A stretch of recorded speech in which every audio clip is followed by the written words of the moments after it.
really shift one way or the other, even though beans might move a dollar, right? It's the volatility that we're experiencing is really interesting, but it's also what we've been expecting. So I don't think it's anything to be overly concerned about. What we're going to do today is start with looking at charts, and we're going to go weekly and we're going to go daily, and then we're going to go through and look at what the drivers are that might push this market the next direction, right? Because I'll be just totally blunt. These markets are really frustrating. Um, they're they're they chop and they chop and they chop and they whipsaw you, and they go up, then they go down, and they just make you feel like you don't know what's going on. But take a step back from that, and I think you'll see this on the charts really clearly, that that's what they're trying to do to you. It's the game that they're playing with you. They're trying to get you off balance and positioned incorrectly so that they can extract the most pain on the most group of people. And so when you have that situation, you end up with giant sideways markets. And so you got to stick with the basics, which is consolidation favors continuation. If there's anything that I can communicate today, it's that in general, and it's not a guarantee, it's not an absolute, but consolidation favors continuation. And the longer the period of consolidation, the greater the magnitude of the continuation that's coming. So even with all the action that's chopped and sideways and nasty, we're still bullish because we don't see anything that's shifted that would change this. And so as we look at these charts, I'm going to pull up a continuation weekly chart, okay? So this is a continuation weekly chart of corn. And what I want to talk about is the difference between a supply bull market and a demand-driven bull market. A supply bull market is typically driven by a weather scare, right? And that almost always happens in like May, June, July. You can see the 19 market that just we had the wet planting, we rallied, and then we immediately came back down, right? Here's a little bit of a weather rally in 18. Here's a good one in 16. We had a little bit of a weather rally, and then boom, we're done, right? Here's one in 15. Boom, we're done. So a supply-driven bull market is generated by the fear of contracting supply and behaves very, very differently. They tend to start fast and end fast. A demand-led bull market is completely unrelated. And we are in a demand-led bull market. What's the demand? Well, it's China, right? China has had bad crops. They've lied to the world. They've had issues, and they sold all their supplies. And so they're short corn. They're short feed grains of all kinds. So they're trying to buy them and replenish. And a lot of the bearishness that you sense and read out there today is, oh my gosh, China's not currently buying, or they're not currently importing. Well, they don't have to do it every day. That doesn't mean that they're okay, right? If you're way short, you might buy for a while, kind of let it sift through the system, and then start buying again. You might import for a while, kind of clog things up upstream, right? Think about how difficult it is to move billions of bushels of anything through a country as broad and vast as China. I mean, it's a massive, massive undertaking, right? So to have some ebb and flow makes a lot of sense. So this is a demand-led bull market, and they've done a really, really good job of playing it. In the meantime, as we've gone through this demand-led market, we've had supply shocks happen all around the world. You've got South America, you've got our derecho, you've got issues from the 2019 crop that the USDA hadn't been open and transparent about, and then most recently, we've got issues in wheat. And so I think it was Bunge's CEO said that over the last 3 weeks, the world has lost 1 billion bushels of food supply, but yet we're not quite recognizing it. So why is that, right? If markets are all knowing and we know that we're going to go higher, then why are we stuck in this sideways market? Well, let's think about this for a minute. If we're going to go higher and we're short food, then we have to ration food, right? And rationing is a really, really big deal. And so corn, this is a weekly chart of December corn here, okay? Here's a weekly chart of the continuation weekly chart, which is always putting the front month most active futures on the chart, okay? This is the December weekly. So what has December corn done? Well, it's retraced 38% of its move, which is stopped at a nice Fibonacci target. It's consolidating in a sideways triangle, which is just chopping everybody to pieces, right? And so what have we been saying? We've been saying, be patient, be patient, be patient. Don't overtrade this thing because the whipsaw action is intense. So be patient in it because we're still in the same market. And why would it do that? Well, because to rocket higher to, let's say, $7, $8, $9, $10, it's doing that because it needs to ration demand. The supply is too short to meet the existing demand, so it's got to knock somebody out. That's a vicious event. It's long lasting, and the market's not going to take that lightly. So it needs to chop sideways until it's 100% positive that it must ration, because it does in fact have a supply problem. So it makes sense that as we've kind of gone through the growing season, that we would chop sideways to come up with to get a handle on yield and a handle on supply, to in fact say, hey, do we actually have a supply problem? And I think we're really close. You know, the yields that have come around, you know, we've talked about, I've seen yield estimates at 185 nationally. I've seen 181, 182. StoneX yesterday came out and said we're at 176. And that's a really, really important number, because I think a lot of the analysts think 175 is the ration point where we really do have to go kill supply or kill demand. And so for StoneX to come out at that 176 number, or 177, whatever it was, I think is really significant, because it tends to be a bearish number. They tend to overinflate it, and the reason for that is well, I don't know the reason for it. I think it's because of the people that are reporting it generally are more optimistic about supply, or at least more hopeful for big supplies. So that report tends to be overstated to yield. So we could start discounting a yield below 176, which would be extremely bullish. So from this long-term chart, this weekly, there's nothing on here that's alarming. This sideways move does not reek to me of a big supply issue. It just doesn't, especially when you look at the underlying factors. So let's look at what might drive the corn market, okay? Over here, and I'm sorry, this is really crude. I didn't have a chance to make it pretty yet. So we've got the bearish case and we've got the bullish case, okay? So what's bearish? Well, a yield above 180 is perceived to be bearish in the marketplace. The lack of current exports, right? We're not sending out as much corn as maybe we would like to have. China's not burning up the daily wires buying new stuff.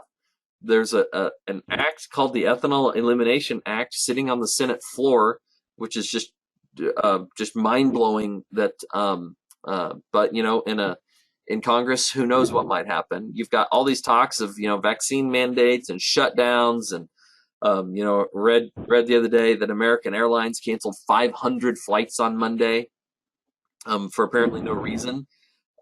You've got talk of foreign acreage increases coming from China, coming from Russia, coming from or from the Ukraine, coming from South America, and you've got what China says as a bearish influence, which is, "Hey, we don't need any more grain. We're good. All that panic buying that we did, that's never mind. We're good."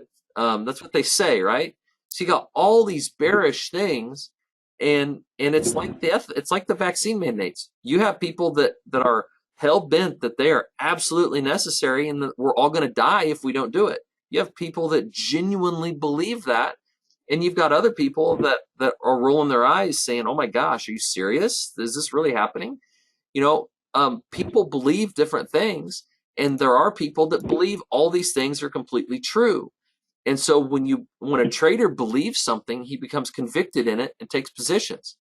So on the other side, you've got the bullish side, right? Are we 176? Or are we below it?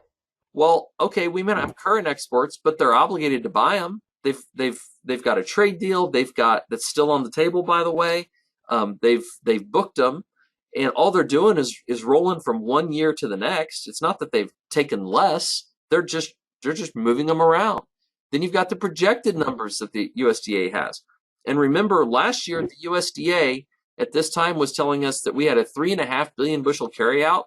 Guys, they missed it by 2.5 billion bushels. They were so wrong a year ago. They had their heads, places that heads shouldn't be. And what's to say that they're not still wrong? Because they still haven't recognized feed numbers, ethanol grind. They still haven't recognized the crop failures in different places. So what about the projected numbers? What if they've got to go up? The current ethanol grind, I know we have people that are trying to eliminate it, but it's still grinding, and as of now, it's widely profitable. And now you've got this new situation in wheat, which is wheat rallying like crazy on the heels of a massive Kansas wheat harvest. So let that sink in for just a minute. We've been bullish wheat for a really long time, and we had a massive harvest. Yet we're rallying like crazy in wheat. Why is that? We got to stop and ask ourselves: is it because supply's not there? I don't think so. I think our supply is pretty good. But globally, we've had big issues. Russia's gotten into trouble. We still have inflation as a major issue. The government's, anytime a government is running around saying, "Nope, it's all good, don't look over here," I think you should probably look really closely at what the government doesn't want you to look at, because they ignore everything else. We all know inflation's happening because it costs $30 to go to Subway. We know it's happening. So the government can tell us it's not all at once. It doesn't change the fact that it is. South American yields, Canadian yields, Russian yields, Chinese yields. The USDA doesn't recognize any of these things, and we know for a fact that they're actually decreasing their crops. So, and then last and most importantly, look at what China does, not what they say. And what do? They continuously take more grain. They buy more from South America. Everywhere that there's cheap grain, they go and they get it. And so our market is well below. And last but not least, what I don't have in here is the fact that North Dakota, Iowa, South Dakota, and Minnesota, good to excellent ratings, are 50% what they were in prior high yielding years. Half. And we're just ignoring it. And it's not like Indiana and Illinois are double. They're equal and slightly behind their most current biggest years. So it's not like we have a perfect crop by any stretch of the imagination. So when is the market going to recognize which one of these two is right? I think the answer is really, really soon, because we're beating this market into a really fine point where it's got to come to an end soon, right? So here's our triangle on corn. We've got this upper trend line, and we've got this lower, what I would call the floor, right? And anything in between these two lines is irrelevant price action. It's just choppy, and it's painful, and it's not any fun. But given all of those prior fundamentals, given the fact that uh, that our yield is in question, that our finishing weather is, split 50-50. It's definitely not guaranteed.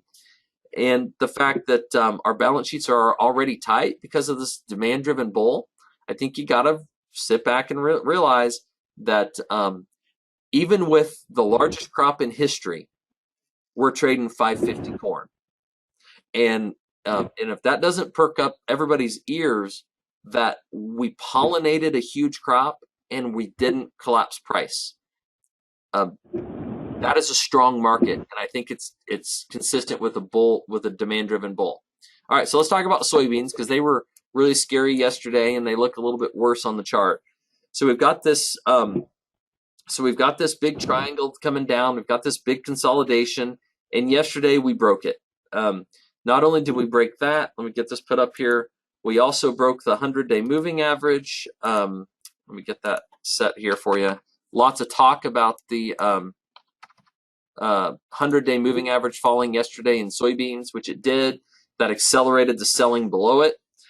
You can see what's happened the last couple times we've done that. We just immediately reject it and work higher. That may happen now. It may not. I don't know. There's lots of bearish talk out there, and there's lots of shots being taken at renewable fuels. The Bakers Union decided that they were going to side with oil against the grains to eliminate the mandates. Why? Because they need to buy wheat and they want it cheaper. So they don't want us to be able to blend biofuels. So soybeans reacted negatively to it. We'll see what happens with it.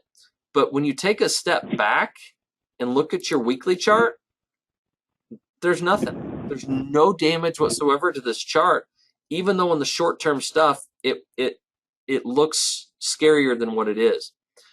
Remember, higher time frames get more priority than lower time frames. So on this weekly chart of November beans, all we're doing is pushing sideways into what we think are higher margins. StoneX came out yesterday with a 50 bushel an acre yield. So let's look at what that would mean, right? Here's 49.8. We have a 1% carry out on current demand numbers. So, if StoneX is right, and what if they're wrong? What if they're actually overstating it? We have no beans left, so we got to ration them. We got to go higher. But like I said, rationing is a big deal, and you want to be sure you got to do it before you actually take that action. So if somebody's really nervous and doesn't want to be in the corn market anymore, the fact that we've chopped sideways for so long has decreased the volatility, which has decreased the option premiums.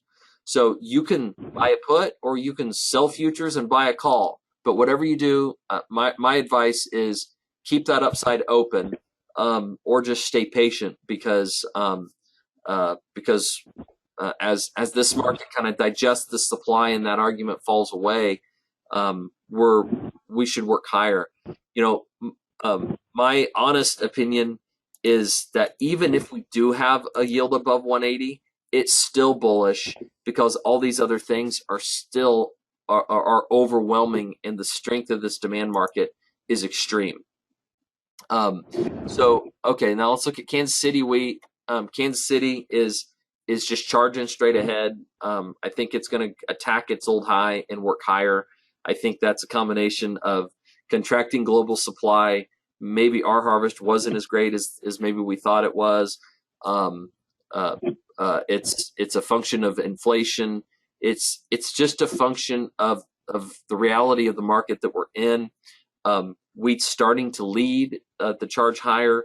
It's taken itself out of the feed ration, which is bullish corn, right? So all these things are lining up, and none of them are bearish. So don't get weary with this sideways chop and sideways trade action, because nothing has shifted that would, at least in our view, cause us to want to work lower. So with that, I'm going to wrap it up.